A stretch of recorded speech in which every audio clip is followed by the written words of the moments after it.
नरेंद्र मोदी जब गुजरात के सीएम थे तब भी हमारे वहाँ पे गुजरात में कहावत थी, जब कुत्ते को कुछ भी होता था ना वहाँ पे गुजरात में, तब भी बोलते थे कि इसके लिए मनमोहन सिंह जी और सोनिया जी जिम्मेदार है।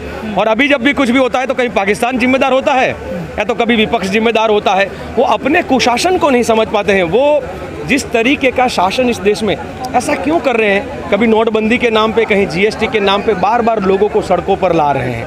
आज युवाओं को सड़कों पे ला दिया है, जब कोरोना के टाइम पे लोगों को जिस प्रकार से बेआलिम। तो ये हर तरीके से नाकामयाब सरकार है और इसीलिए हमारे साथी भी कहते हैं कि ना राशन है ना शासन है। आज देश में दुशासन है। दुशासन का मतलब दुखद शासन है और दुर्योधन और दुशासन की जोड़ी जो है उनका शासन है। आप 75% को क्यों देख रहे हो? 25% पे ध्यान दो ना। 25% को सिलेक्ट जो किया जा रहा है, ये 75 और 25 वाली बात, उनकी 80 और 20 वाली बात, ये लोगों को बहकाने की बात। मुझे लगता है कि जब आप बात करोगे स्वास्थ्य और रोजगार की, वो बात करेंगे मंदिर और मस्जिद की। जब आप बात करोगे भूखे और नंगों की, वो बात करेंगे भारत और पाकिस्तान की। ये इनकी सोच है, लगातार मुद्दों को बहकाओ और जो है वो लोगों को अपने मुद्दों से भटका दो। भारत किसी भी देश का, कोई भी देश जब विश्व में सबसे विकसित देश हो दुनिया के कई देशों में, तो शिक्षा, स्वास्थ्य और सुरक्षा, ये तीन चीज़ें जो है वो आप आउटसोर्सिंग करके और किसी के हाथ में व्यापार के लिए नहीं दे सकते हैं। वो देश का भविष्य बर्बाद कर सकते हैं।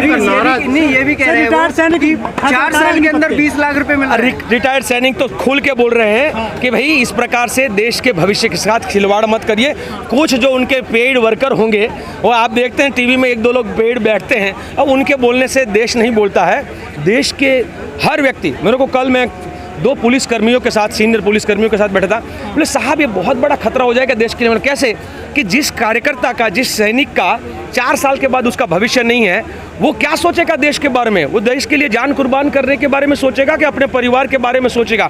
राष्ट्रभक्ति जिनके अंदर खून में भरी हुई हो, आप उनके साथ भी खिलवाड़ करना चाहोगे तो गलत बात है। नहीं, ये भी कह रहे हैं कि 20 लाख रुपए दिए जा रहे हैं 4 साल में। ये रोज बढ़ाते जाएंगे। अभी देखिए, पहले बोले थे कि आपको पेंशन मिलेगी, पेंशन नहीं मिलेगी, फिर उनको बोला कि नहीं अब आपको लोन मिलेगी।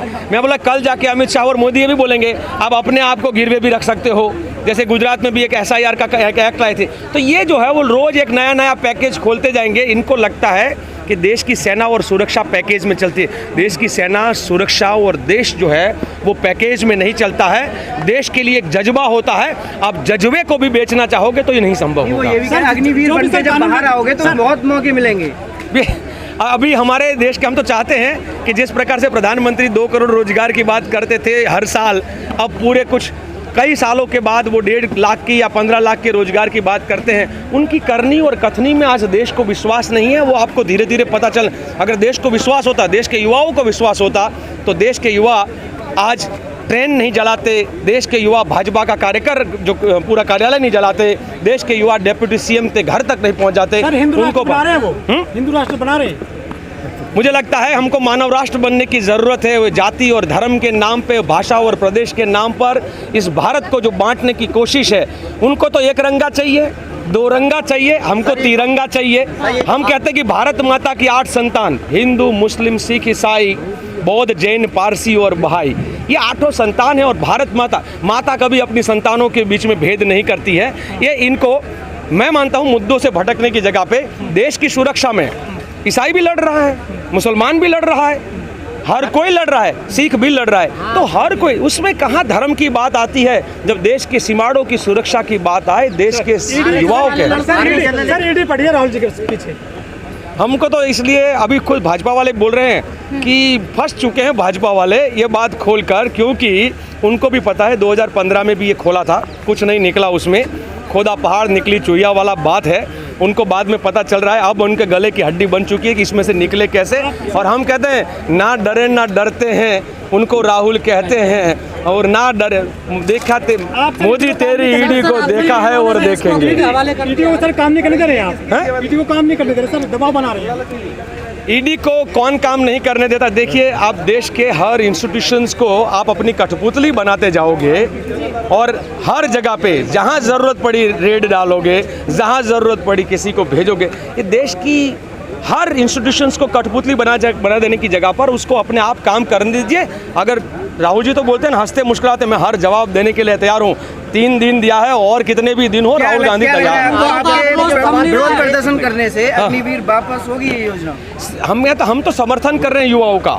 हम जो देश के युवा आज लड़ाई लड़ रहे हैं अपने भविष्य की, और देश के युवा और जिनके परिवारों ने लगातार देश के लिए विपक्ष भड़का रहा है अग्निवीरों को। ये तो इनका तो वही तो मैं शुरुआत में भी कहा कि जब भी सर आप कह रहे हैं कि हम समर्थन कर रहे हैं, लेकिन ट्रेनें जला रहे हैं, जो बस जला रहे हैं, उसका हम बिल्कुल उस ऐसी चीज़ों को हम समर्थन नहीं करते और युवाओं को कहते हैं शांति बनाए रखना चाहिए। देश की संपत्ति को नुकसान करके, देखिए गांधी के हम लोग मूल्यों को मानने वाले अंग्रेजों के खिलाफ भी लड़े थे, वहाँ लाठियाँ गोलियाँ खाई, फिर भी कभी अपने हाथ में हथियार नहीं लिया।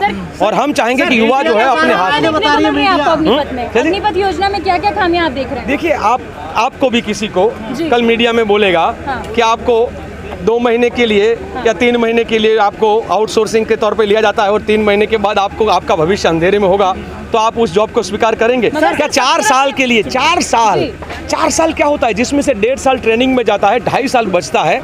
आप देश के युवाओं को ट्रेन करेंगे और वो हमारे एक संसद ने बहुत अच्छी कि ट्रेन हुए लोग पूरी तरह से उनको प्रशिक्षण मिला है, वो जब बेरोजगार हो जाएंगे तो उनका कौन कौन कब कब इस्तेमाल देश की मैं मानता हूँ। बाकी जो भी करो, आपने देश बेचा बहुत बेचा है, आप देश की सुरक्षा के साथ खिलवाड़ मत करो। आर्मी जनरल ने जितना बड़ा डिबेट दिया, इस डिबेट को इनकार करते हैं या मानते हैं? आर्मी जनरल के डिबेट को किल्लाबंदी बनाकर रखी हुई है इन लोगों ने पूरी तरह से।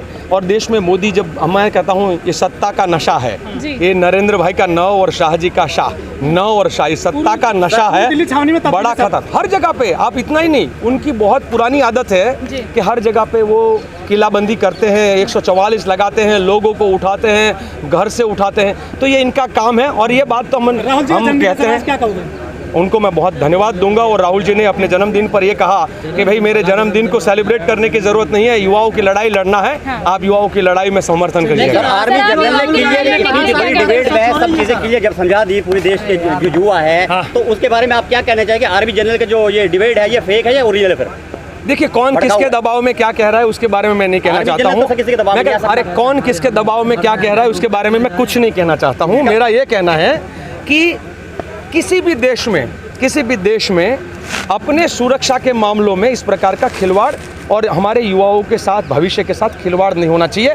आप भी भली भांति समझते हो, मैं भी भली भांति समझता हूँ कि इस प्रकार का और ये बोलने वाले जो लोग हैं, ये जो बात कहते हैं कि नहीं ये बहुत अच्छी योजना है, अगर कोई सीनियर पदाधिकारी भी बोलता है, कोई आर्मी का हो या कोई रिटायर्ड पदाधिकारी भी बोलता है, तो मैं उनको भी रिक्वेस्ट करूंगा कि भैया आप भी 4 साल की स्कीम में आ जाइए, अगर आप भी अग्निवीर बन जाइए। 21 साल का युवा जो है वो सिर्फ पढ़ाई करता है, तो ये उसे ग्रेजुएशन की डिग्री दे रहे हैं और साथ ही साथ 11 लाख रुपए भी दे रहे हैं, और उसके बाद वो कुछ भी करे, उसकी स्टेबिलिटी तो मिल रही है ना। उसका मतलब क्या है? आज के भाजपा के शासक ये कहना चाहते हैं कि अभी तक की हमारी जो सेना की सिस्टम थी और भारत जो सबसे ताकतवर सेना के रूप में है, तो क्या सिस्टम गलत था? अभी तक क्या हमारी सेना गलत कर रही थी? अभी तक क्या हमारी सेना आत्मनिर्भर बना रहे? तो पकोड़े बनाने में भी पकोड़े भी तो तलवा रहे हैं, आत्मनिर्भर बनाने। अरे इनका आत्मनिर्भर क्या होता है? ऑक्सीजन खुद व्यवस्था कर लो, अपने रोजगार की खुद व्यवस्था कर लो, अपनी सुरक्षा की खुद व्यवस्था कर लो, ये इनका तो आत्मनिर्भर ही है। इनके राहुल साहब जो बात बोलते हैं सारी सच्ची होती चली जाती है सर। ये बिल्कुल आप भी जानते हैं और देश भी जानने लगा है, और इसीलिए ट्विटर पे आप देखेंगे ना तो मोदी जी की ट्वीट 8 करोड़ फॉलोवर है, फेक फॉलोवर्स के बाद उनसे ज़्यादा 4 गुना ज़्यादा राहुल जी की ट्वीट को लाइक होता है, और इसीलिए कभी कभी राहुल जी की ट्वीट को भी तो वो लोग परेशान करने की कोशिश कर रहे हैं। ये जो है कि राहुल जी ने कोरोना के टाइम पे जो बोला था, राहुल जी ने रोजगार के बारे में बोला था, राहुल जी ने युवा जो बेरोजगार होंगे तो क्या होगा उसके बारे में, हर चीज़ सच्चाई हो रही है। अगर इनको लगता है कि बहुत ही फायदेमंद है, तो सबसे पहले फायदा तो भाजपा के नेताओं को उठाना चाहिए अपने बेटे और बेटियों के लिए, भेज दे उनको वहाँ पर सेना में 4 साल के कॉन्ट्रैक्ट भर रहे हैं। देखिए इनका तो यही काम है वो।